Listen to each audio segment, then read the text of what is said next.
It is every archaeologist's dream to make the discovery of a lifetime that turns our view of history on its head. In 2002, Vivian Davis of the British Museum made just such a discovery at this tomb at El Kab in Upper Egypt. We began cleaning this part of the tomb and an inscription began to emerge in red paint. Vile Kush came. And guess what we've got here? We've got an invasion of Egypt by the kingdom of Kush. Not just Kush alone, as it turned out, but Kush at the head of an enormous army that covered the landscape of Egypt. This is the story of Kush and of its kings who became the black pharaohs who ruled Egypt.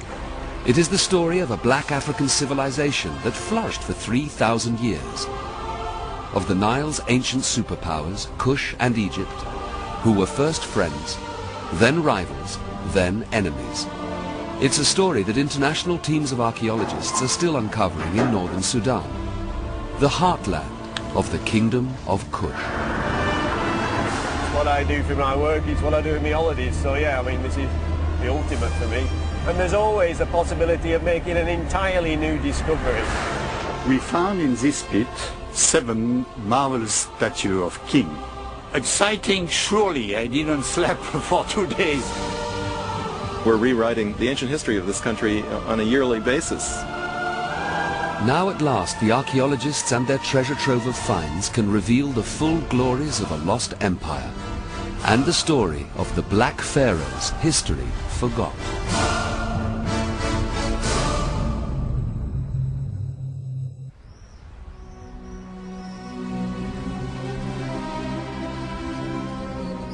It is no wonder that Egypt, the colossus of the ancient world, has gripped our imaginations. Hardly surprising that its 3,000 years of documented history has been our Bible of the story of the Nile. Yet few of us have ever heard of the other great power on the Nile, and the thorn in Egypt's side, the Kingdom of Kush. And perhaps now is the time to redraw the map of the ancient world.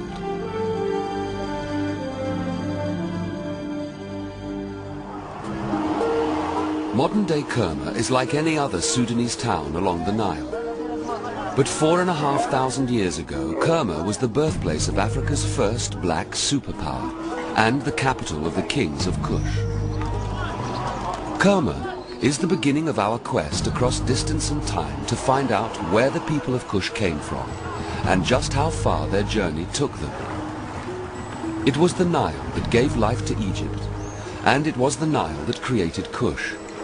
Its waters and fertile soil meant early farmers thrived, and they delivered vast wealth into the coffers of the kings of Kush. Got to know this area really well. Back in the 90s we did 4 seasons of survey over the whole of this region. Derek Welsby of the British Museum has been working in northern Sudan for 2 decades. It's a really interesting area. You can really see the pristine Kerma landscape in many cases, with all the settlements surviving in situ and all the cemeteries associated with them. 4,000 years ago, the Nile split into 3 channels around Kerma. It's along the banks of the old, dried-up river channels that the early farming communities had their villages, still clearly visible as low mounds. And what might look like a jumble of stones is a vital clue for the archaeologist to the prosperity of the region. This building we excavated in 1997. We have many buildings of this general form in these rural settlements. When you look at the details of the construction, you can see that they were designed for storage. They have a large number of stone post pads here. These are clearly designed to support a raised floor, which will have helped protect whatever is stored here. This is a typical sort of arrangement you get even today in granaries. Kush's farms produced a large surplus that fed urban Kerma. It made the kings of Kush extremely wealthy, and it released people from the land to develop new ideas, new skills, and new trades.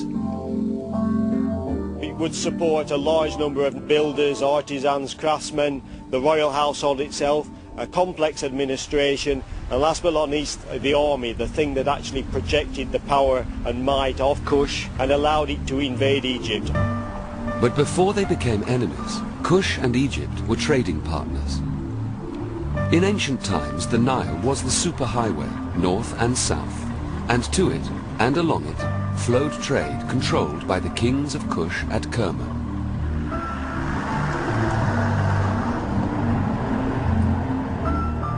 In the desert outside the city is a recently discovered ruin which Derek thinks is a staging post on a trade route linking up with the Nile at Kerma. We have this very distinctive pottery here, these ribbed pottery vessels, wheel-made, typical Egyptian products, being brought down here into the heartlands of the Kingdom of Kush. The pots themselves are just like the tin cans of the ancient world. They're the containers, and it's the produce within them that was being imported into this region. Kush exported to Egypt the African goods it most desired: ivory, ebony, and wild animal skins. But above all, the pharaohs lusted after Kush's gold mines. Gold that secured the pharaoh's power and proclaimed their divinity. Gold, the flesh of gods, conferred immortality on those who wore it and were buried wrapped in it. The pharaoh's need for gold gave power to the kings of Kush, but it has taken archaeologists many years to reveal the true extent of Kushite power. In 1913, George Reisner was the first archaeologist to employ modern techniques in Sudan.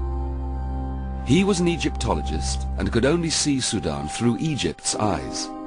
Reisner found many Egyptian artifacts at Kerma and was convinced that Kush was an outpost of Egypt's empire and its black African population, Egypt's slaves. Reisner's interpretations at Kerma and throughout Sudan put Kush firmly in Egypt's shadow for most of the last century. I came here in the Sudan thinking to find Egypt, Egypt in the Sudan, but today I am very happy to find Sudan in the Sudan. Charles Bonnet of Geneva University has dedicated a lifetime's work at Kerma to setting the record straight. This building is probably a kind of throne room with 3 rows of columns, wooden columns, with a conical roof and a portico with wooden columns also. That means it is a sophisticated architecture, and it is strange to see that this architecture is so old, and it is the first model known of such a building. This building has nothing to do with Egypt. It is really African. Kush's roots were uniquely African, but its kings proved willing to adopt new ideas, especially from Egypt, as Kerma's mud brick temple shows. So few monuments in mud brick are preserved at 20 meters high. In Egypt there are very few. This Tefufa, this huge construction, is very different than Egypt, but the general shape is like an Egyptian temple. And it is maybe the originality of what we found in Kerma. With the influences from outside, they can build something new. Kerma's mud brick temple is an amazing survivor of 3,000 years of vandalism and erosion by wind and sand. Mud brick was the universal building material, but its ephemeral nature makes it hard for the archaeologist, and for us, to imagine just how impressive a civilization Kush was in its day. So much of it has simply vanished. New discoveries in the remote and rocky Fourth Cataract region show that as early as 2500 BC, Kush occupied far more of the Nile Valley than was previously thought.